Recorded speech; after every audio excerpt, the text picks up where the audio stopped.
ഇതിലാണ് പടക്കം പൊട്ടിക്കാൻ പോവാണ്.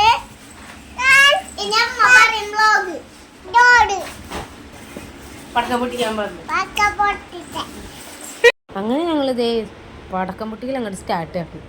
ആദ്യം തന്നെ മേശാപ്പൂവിൽ അങ്ങനെ ഉദ്ഘാടനിച്ചു. മേശാപ്പൂ കത്തിക്കുന്ന ഇതാ നിങ്ങൾ കാണുന്നത് ഗൈസ്. ഞാനാട്ടോ ഫസ്റ്റ് അതിനെ കത്തിച്ചത്. ചേട്ടൻ അങ്ങനെ കത്തിക്കാനൊന്നും വരില്ല. ആൾക്ക് ഭയങ്കര മടിയാണ്.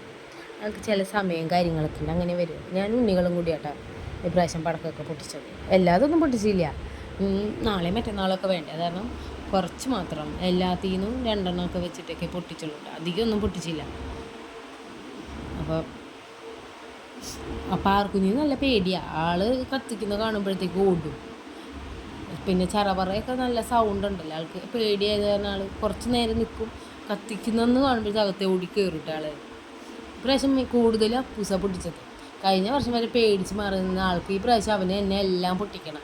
ഏറ്റവും കൂടുതൽ മേലെ പോയി വിടുന്നത് മേടിക്കച്ചാ, മേലെ പോയി പൊട്ടുന്നത് മേടിക്കച്ചാന്നും പറഞ്ഞായിരുന്നു. സൗകര്യമില്ലായിരുന്നു. പടക്കം മേടിക്കാണ്ട് ആൾക്ക് തീരെ പറ്റുന്നുണ്ടായിരുന്നില്ല. എല്ലായിടവും പൊട്ടിക്കുന്ന സൗണ്ട് കേൾക്കുമ്പോഴേ പടക്കം മേടിക്കുന്ന സൗകര്യം ഇല്ലാണ്ട് നടക്കുക.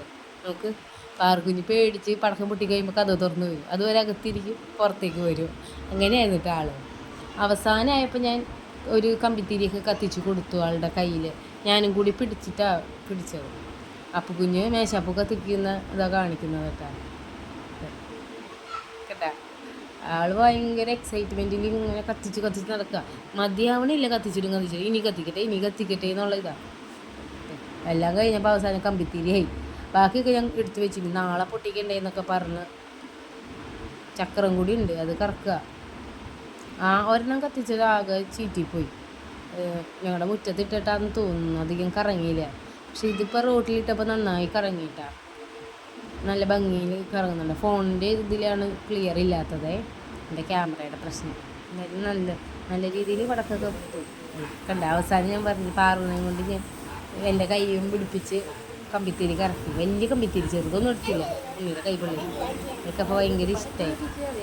ചേട്ടന് കൊടുത്തു തന്നിട്ടത്. പിന്നെ ആൾ മേടിക്കും. പലക്ക് വെച്ചില്ലേ നമ്മള് എല്ലാവരോടും ഹാപ്പി വിഷു പറഞ്ഞു.